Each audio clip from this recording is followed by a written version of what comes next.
Hello and welcome to the Enchanted Butterfly Garden podcast. Introducing your host, the Goddess Angel.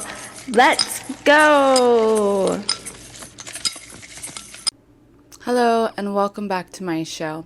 Today we're going to do things a little bit differently because I have a huge announcement. So we have decided to add something great to the Enchanted Butterfly Garden. And it is so exciting because it's something you can grow and something that helps your mental health. 2-in-1. Always for me. I love 2-in-1s. But first, let's do a tarot reading. For today's reading, I am going to be using Alice the Wonderland Oracle deck. It is by Lucy Cavendish, and the artist is Jasmine Beckett Griffith. I've used this deck before. I absolutely love the artwork on it because it's drawn with really large eyes. I'm going to be posting the card we choose on Instagram and social media, so check out the picture there. The card we drew is card number 40, Keeping Up, Immense Effort and Advance. This card symbolizes hard work, so now is the time for the hard work. It will pay off and it will help you get out of the current situation that you're in. And no matter what that means, whether it be an up level in your life or just a shift in your mindset, this card does mean that the time for the work is now. So get busy and get to work. Now, let's take a look around my garden. This week in my garden, I have something great growing. Now, what is it? What could it possibly be? Well, let's just say that in the Enchanted Butterfly Garden, we now have marijuana growing. And we have a great new ebook that you can download for free at the enchantedbutterflygarden.com. So take a look and check that out because it's free and it teaches you how to grow marijuana. It's called the Marijuana Grow Bible. So head on over to www.theenchantedbutterflygarden.com and click on that right after this episode. What else do we have growing in the garden this week? Well, if you've been on my social media, then you have seen that the baby microgreen radishes have sprouted. And they look amazing. They're purple and beautiful, and I absolutely love them. So I'm really excited to try those because I've never tried a lot of microgreens. The only ones I've tried, I think, are cabbage. But they are growing beautifully, so I'm very excited about that. I also have planted some pinto beans that I took out of the package before I dumped them in the pot to cook. And I was not aware that they would sprout. So now I have a little bean growing. So I'm very excited about that too. I love beans. I could eat beans. I think I do eat beans at least like every other day. And everything I have grown is in something that's been recycled. So I'm really proud of that part of my garden. Everything that I have planted has been in a container that I have used, like a water bottle or a soda bottle, and I will be teaching how to create your own recyclable garden in my Patreon community. So if you haven't checked that out, it is also on theenchantedbutterflygarden.com, and you can join the community and learn about some behind the scene things that I don't post on the podcast. I do detailed tarot readings in there and a whole bunch of other fun and great stuff. Now, on to the best part of the show, where I get to sit here and tell you about what is important to me and what I feel is important to a healing journey for everyone. This episode, we are going to be talking about a topic that was requested by a listener. So thank you, Mara, for your suggestion. And that is talking about social media and how it affects your mental health. Mental health is huge. Trust me, I know. I am literally a walking disorder. However, there are so many ways that you can combat the things that go along with your mental health. For example, I have ADHD, OCD, anxiety, depression, and PTSD. I'm pretty sure there's probably some other things, but those are the ones that we know about currently. So am I an expert on mental health? Absolutely not. But I know that I have gone through a lot of things and a lot of challenges, and I know that mental health is one of the most important things that you can pay attention to in your life. With that being said, when I go on social media, I have a pleasant experience. But it took a long time for me to get to that point because of all of the things I had to go through to realize what was happening to me and why it was affecting me in such tragic ways. A great example of this is the Las Vegas shooting. And I'm going to use this as an example because it's something that really stuck out to me and it caused me to change my ways in the way I view media. When that shooting happened, I was pregnant, so my emotions were already high. And with such a tragic event, I went down a rabbit hole of going on social media and watching every video that someone posted from this event. If you don't know, and if you haven't done that, I do not recommend it because it is a very long rabbit hole and it's very hard to recover from because people posted a lot of very scary videos from that experience and I saw some very horrible things, but I just kept watching and watching and watching, and the next thing you know, I just started crying. And then I realized that I had been crying for like 3 days. And it was a lot. It was excessive. Why was I crying? Because it was so heartbreaking. And I'm an empath too. So I'm very sensitive to other people's feelings. And that was a very big, huge effect on me. It had a huge effect on me. And I went so far into it that I couldn't come back. And it caused me to have a lot of depression during my pregnancy. And I was already, it's already hard to be pregnant. So, adding on to the stress is just, it's not necessary. You can find out details about what's going on in your life and in your community and in your country and in the world without going so far into it. Not to mention, when you do that, then the algorithms of those social media sites that you're on, they take that into consideration saying, oh, this person enjoys looking at this or looks at it a lot. So they put that in front of you on purpose. It also goes along with really negative thought patterns. If you have really negative thought patterns and you're on social media, it's like they're drawn to you. These negative things come to you right on your social media, and it makes it really hard for you to be in a positive headspace when you have negative things coming at you all the time. So in order to fix that, what you can do is start searching for positive things.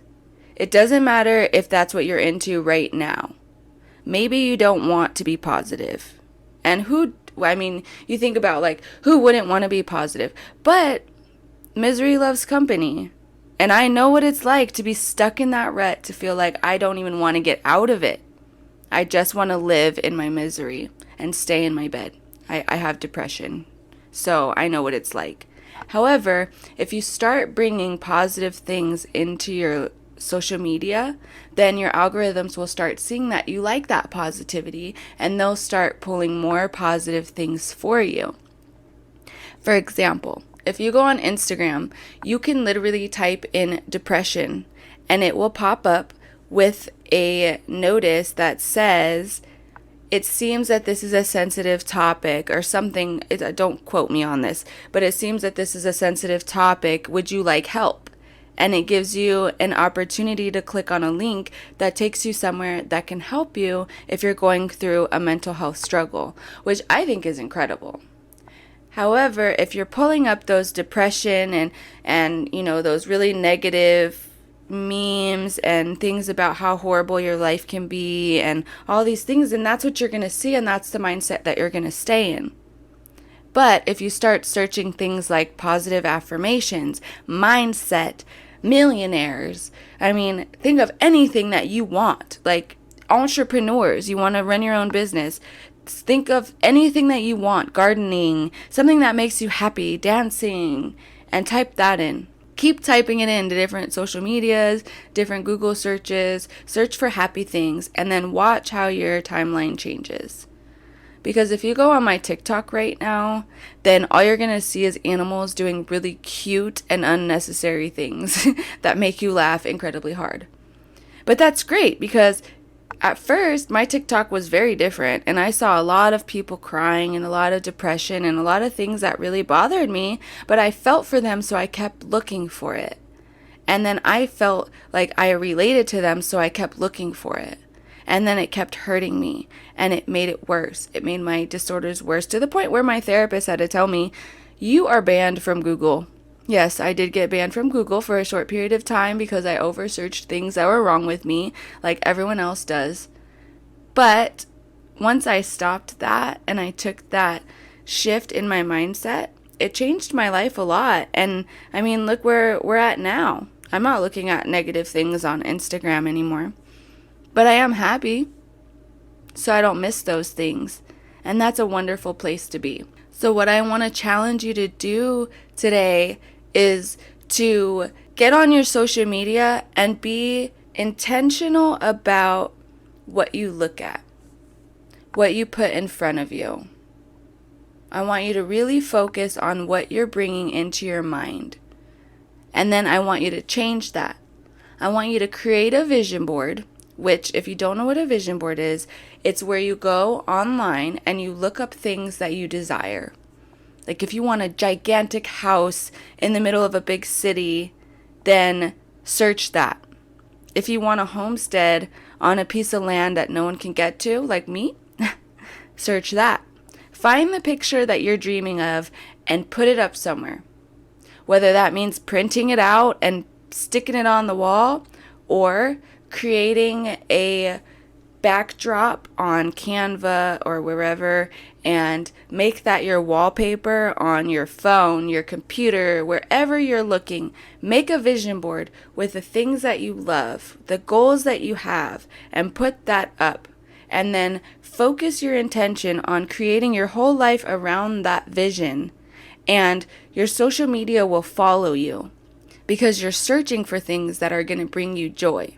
And that's going to change your life. So put that vision up somewhere and make it known so that you can constantly be intentional about challenging the me that you are to become the me that you choose to be. And you will create the life that you want for your tomorrow. It all starts in your mind, though. You have to start bringing positive things into your space so that you can get rid of the negative. If you stay in the negative, it'll always be in the negative. And it's a constant battle to try to pull yourself out of that negative space. So on top of creating a vision board, I want you to get your journal out and I want you to write down 3 things that you love about yourself today. And then I want you to keep that in there and put your journal away for tomorrow. The next thing I want to talk about is one of my favorite crystals, and that's Moss Agate. This crystal is made from lava cooling too quickly, while there's also moss in the water, so it's creating a stone that encompasses some of the moss. I really love this stone because of that. I love plants, obviously, and I love crystals, so combine them and we have a winner. Moss agate is said to encourage tranquility and emotional balance, which is a great plus. My emotions always need to be balanced, and I really appreciate the calming energy this stone carries. But the other benefit that I absolutely love is that I can put this stone in my garden and my plants love it also. It definitely encourages growth, and I didn't believe it at first. But then I had this ivy plant that I absolutely loved. However, it was recovered from being thrown into the dumpster because it was clearly not being cared for. And I rescued it. Okay, I didn't rescue it from the dumpster. I rescued it before it went into the dumpster. But that's not the point. The ivy was beautiful, but I could not save it. However, I did transplant a little bit of it.